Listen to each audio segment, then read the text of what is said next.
LCARA Ham Radio presents a Time Machine Tuesday vintage video release. Welcome to Lake Cumberland Amateur Radio Association. You can find us at LCARA.net, on Facebook, on YouTube, and on Instagram.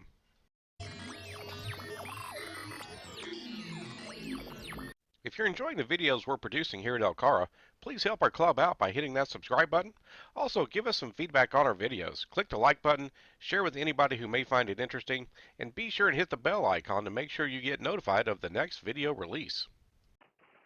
Hello folks, this is Chris, KY4CKP, and today we want to take a fairly brief look, a fairly brief overview of software-defined radio, SDR, software-defined radio.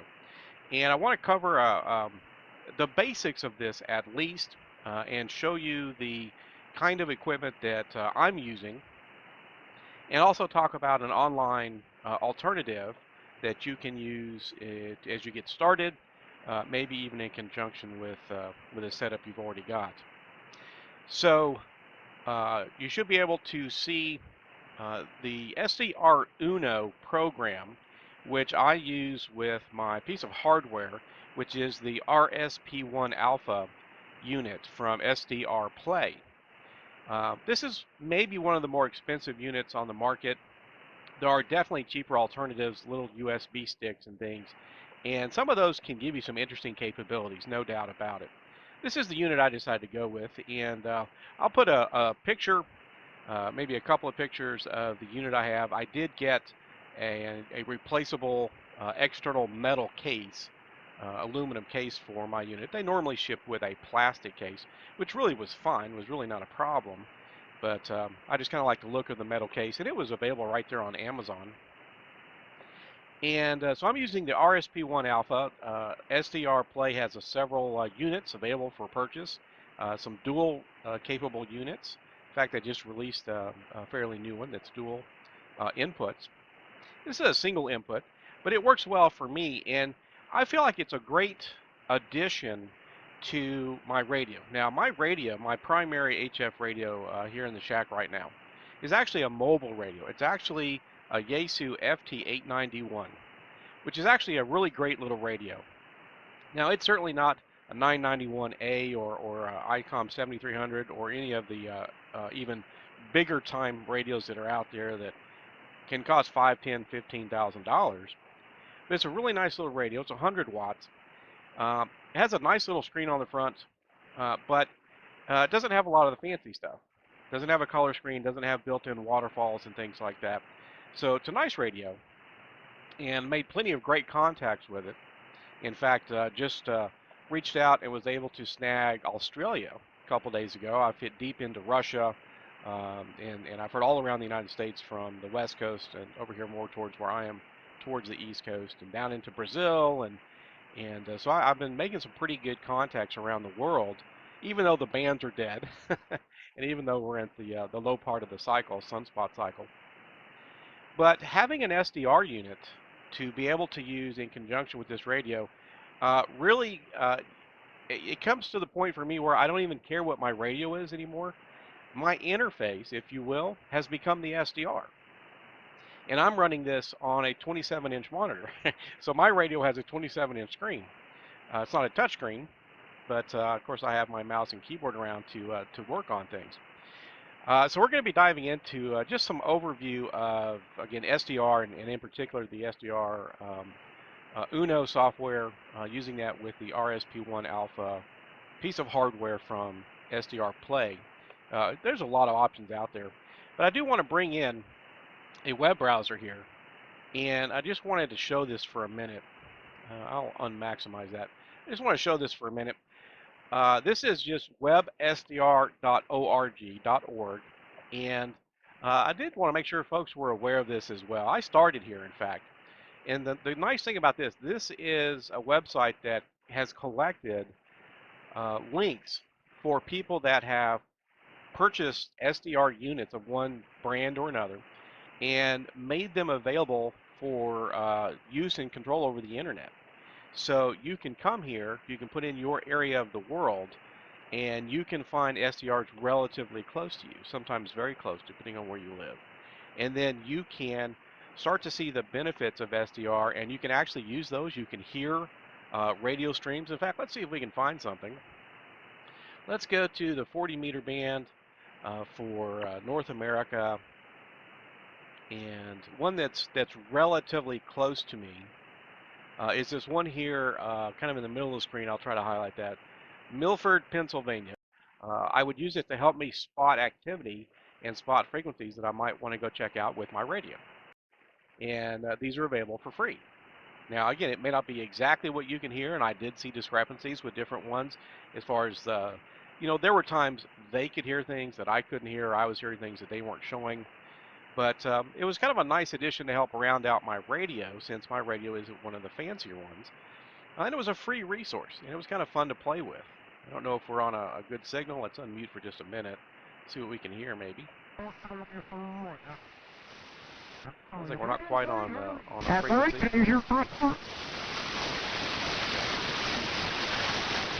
Might check that radio back. Technology background and working with equipment, routers, and switches and all that stuff. I think it's probably a good thing to want to call on the market probably for about 6 months and see if there's any. We won't spend a whole lot of time there. I just wanted to show this off. websdr.org. Let's go back to the introductory screen there. I just want to show that off as a resource. If you've not seen that or used that, you might want to check that out before you dive into the world of SDR. I think a lot of people do, and I know I did before I picked up the unit. So again, we're back and we're looking at SDR Uno. This is the official front end for the SDR Play hardware that they sell. And I think it's a pretty good front end piece of software. There are some others you can use. Once you buy an SDR, there's usually going to be several options for software that you could use as the front end to that piece of hardware. This is just the official one, and I think it's again a pretty good one. And it's fairly customizable. It's not infinitely customizable, but it's fairly customizable. I've done a few things here with it. I just want to point out some of the aspects of this. Now, there's a lot of great videos online on this software, and in fact, one of them is from the manufacturers of this. There's a guy named Mike who's here in the U.S. He's part of their support staff, and he's done a whole series of great videos. I go and watch his videos and rewatch those videos, so I highly recommend those.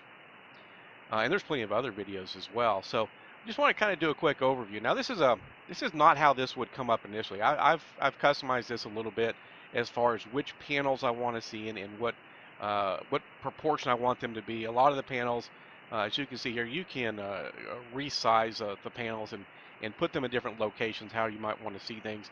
To me, the main thing I want to get out of this is the waterfall and the ability to switch frequencies and the main control panel. It does have a scanning option in the upper left-hand corner. Hopefully you can see there a scanning option. And there's memory settings you can bring up. I don't use everything. I'm slowly diving deeper and deeper into the software, and as they add new features. In fact, version 2.0 should be relatively close to release, probably the first quarter next year. This is 1.3.x. But it's a pretty nice piece of software. But one of the things I like about it is I can switch frequencies at the click of a button. So we just switched over to the 80 meters. If you can see right there, the 80 meters has the kind of an orange highlight to it. So we're now looking at 80 meters. If you look at the bottom of the waterfall, you can see that there are some activity showing for 80 meters. You can see a few little spikes. Of course, it's sort of the middle of the day right now, so it's not prime time for 80 meters. But we're still seeing a little something. And of course, we were on 40 meters. And we definitely see some activity here for 40 meters. In fact, if we click on one of these relatively strong ones, you should be able to hear.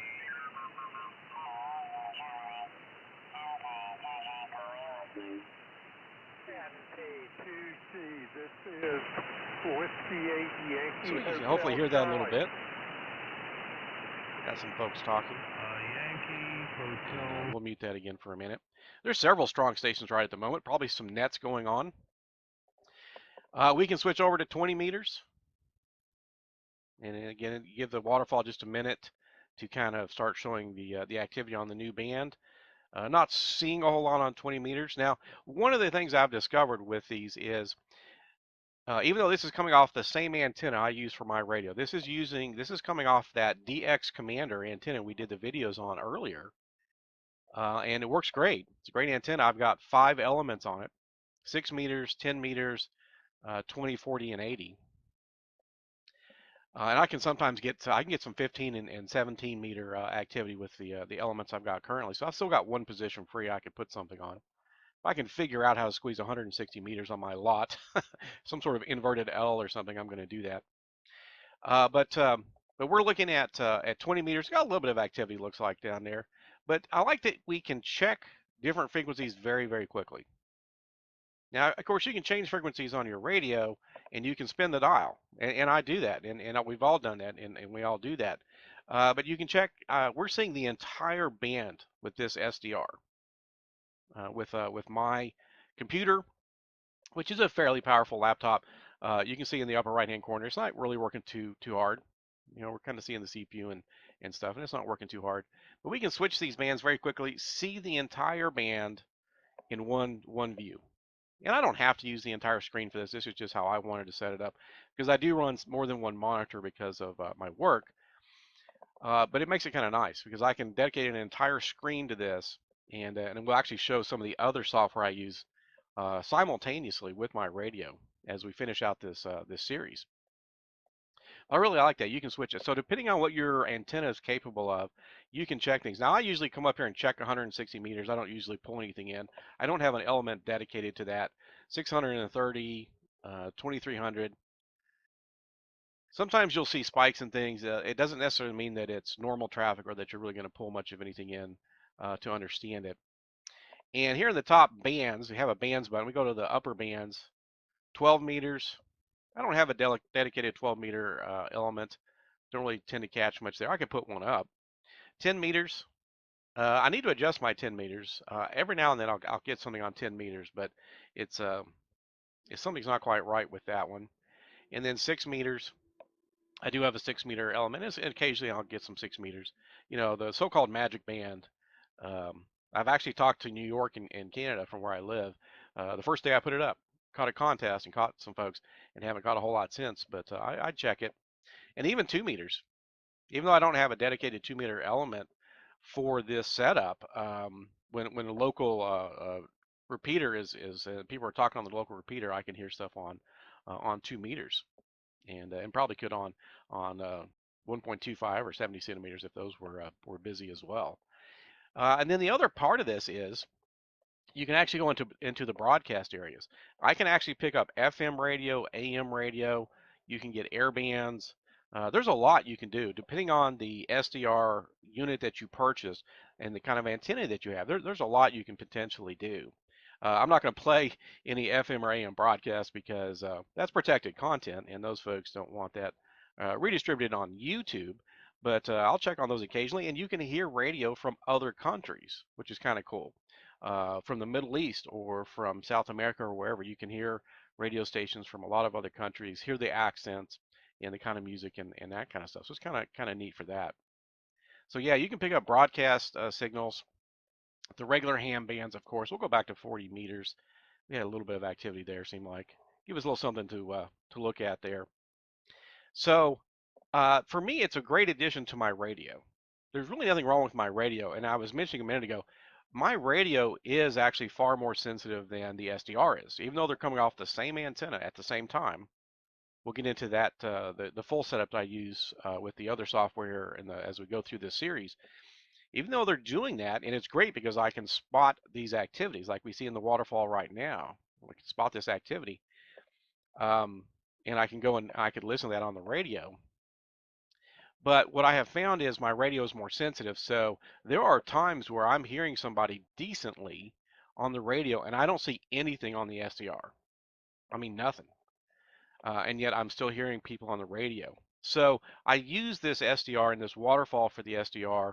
It's kind of pretty to look at. Gives me something more interesting to watch than just the front of my radio. And of course, it's much larger. I don't think any radio has a screen this big built in yet anyway. Some of those new ones have some pretty big screens though. But it's used to augment what I can do on the radio. I don't just sort of trust it or rely on this because I know that my radio is more sensitive, and I'll still find things sometimes that aren't showing on the SDR. But I think it's a really great addition. You can see there's a fair amount of digital traffic down here in some of the lower parts of the band. So we have some of that going on. We got some single sideband traffic. Again, probably some nets and some things happening. I would suspect this is a, a Thursday. It's kind of middle of the day. A lot of people are at work, of course. Um, so probably some nets and some things. Maybe some retired folks. But that's what I like about the SDR. You can change bands very quickly. You can see what's happening. To me, it's a great augmentation to the radio you've already got. Now, again, this can do a lot. You can see up here, we can listen to AM, we can listen to FM, of course, CW, the digital modes, you can listen to them. And it'll help you spot things very quickly. And there's adjustments, there's notch filters. So I just wanted to have an overview of this. I think it's a great augmentation to having your radio. And again, AM, FM, foreign stations, um, all the HF bands, and even lower. Again, you can go to the upper stuff. You can go to and there's times where I can hear 2 meters pretty much clear as a bell when it's a station that's active and relatively close to me. I've hit 6 meters before. So whatever your antennas can handle, whatever's active in your area, or if you just like to listen to, again, you can listen to airband traffic, you can listen to AM stations, FM stations, whatever's of interest to you, and it's got filtering and all kinds of things you can get into with it. So. I just want to make this a quick introduction to the capabilities here, show the pictures of the unit that I have, the RSP1 Alpha. And again, there's a lot of units out there. Some of them are fairly inexpensive, 15, 20, $30 a piece. Little dongles, stick in your USB port, put up a simple little antenna with them. Can get you started. The web SDR is out there as well. But I think it's really cool. You can change bands very quickly and have a lot of fun visually as well as being able to listen to things. And then as we get into the series, we'll talk about the other software. And in the final part, we'll talk about how I can actually interactively work with my radio. And I think that really pulls it all together. So I think it's a great way to kind of maybe get into the hobby, begin to listen to things, listen to how people do calls, listen to how they call CQ, how they run a pileup. We all have to be new sometime. I mean, kind of hear how other people do that, how they handle that. And before we click on that microphone, once we're licensed and we're ready to go. So a pretty brief a preview of this. Again, there's a ton of features in this software already, and they're continuing development on it all the time. Again, you can set up the scanner here in the upper left is where I have that panel. You can arrange these panels however you want to. This is just how I tend to run it. And you can set it and have it scan 40 meters, and you can put the start and the end range of the scan and have it listen for signals. You can again, there's memory channels, memory banks that you can set up in there, and you can go to those if there's radio stations you like to check in on and listen to, the air bands, whatever it is. And there's even lists that are already published for a lot of those things. So I just want to show an introduction to this and mostly bring up the topic of software-defined radio, that whether you are brand new, whether you're not even licensed yet, it can be a way to check out the hobby, see if it seems interesting to you, sounds interesting to you. Web SDR or one of the pretty inexpensive dongles could let you get started, let you start listening to things. And then you may decide, okay, maybe I do want to take the next step. Maybe I want to get my license, get my technicians or general or amateur extra license, and get out there on the various airwaves and actually interact with folks. So, just wanted to kind of show this off because I think it's an area that can it's a little bit newer. It's not brand new by any means, but it's a little bit newer, and it's an area that I think people don't always think about. And I think part of that could be because we may not always realize there can be a benefit to it. If you actually have your license and a radio already, you may not see much of a benefit to SDR. And there's a point there. For me, it's a great augmentation to having my license and having a radio. So that's what we wanted to show off here. Now we're going to be talking about some logging software next. And I'll show off the logging software that I use, which is called Log4, the number 4 OM. And there's a couple of different loggers that are pretty similar to that. And we'll talk about what that sort of brings to the table. And then the final segment is probably going to show how I can actually use the SDR Uno with my SDR radio, the logging software, and a couple of other little bits of software, and interactively use and control my rig with all these pieces of software all at once, and have manual control of my rig and software control of my rig. And again, when we talk about changing bands, when with my setup, as we'll get into in the final segment, when I change band, it automatically changes it on my radio, right? So it just kind of speeds up your ability to look at things and check on things, and hopefully have more fun using the radio and talking to folks, and spend maybe less time trying to find somebody to even click the mic, and to get your logging done quickly with the logging software I have. When I find a contact and I put the information in there, and I can hit enter, and it automatically uploads it to my log. I use QRZ for my log right now, but if you're using Logbook of the World or EQSL, whatever, it can automatically upload into those. So it can really streamline and simplify the process, and again, hopefully give us more time to spend actually in QSLs, having QSOs.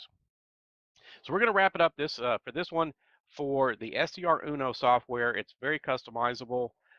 They're still developing it. New features, new capabilities are coming out all the time.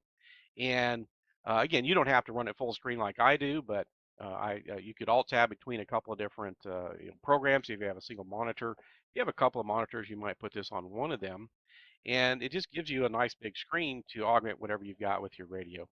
So we're going to wrap this one up. We'll be bringing out Log4 OM as the next segment, and then talk about how you can actually use little programs, things like OmniRig, to interactively work with your radio with these programs.